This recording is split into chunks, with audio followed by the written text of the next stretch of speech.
I'm here at yet another bee tree I found this summer.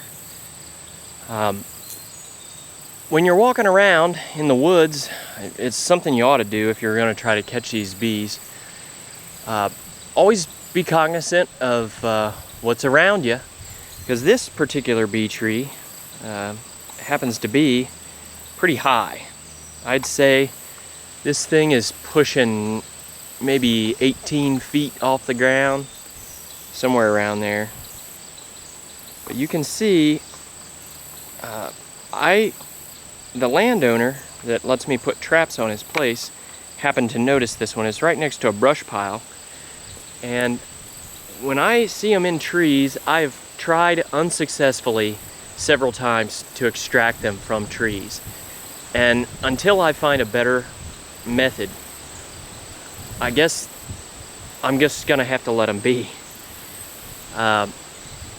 This particular bee tree was just inhabited this year. As far as the landowner knows, I haven't been coming to this place until this spring.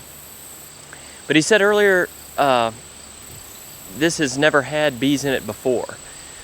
But he did happen to, he noticed it, and I've seen this tree and been watching it for the last 2 or 3 months, and it has really done well.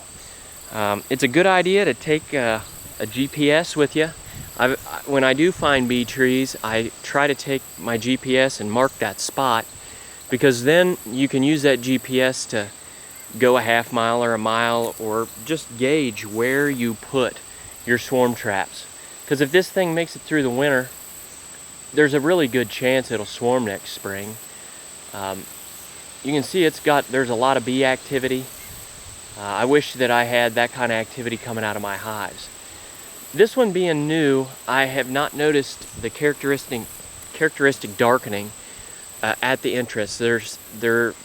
On bee trees, there happens to get a dark, I don't know if it's propolis or if it's sap from the tree, but there's characteristic darkening that goes on at the entrance. And this one there's a little bit of it, but it's not the same as some of the other trees I found this year that have been used year after year.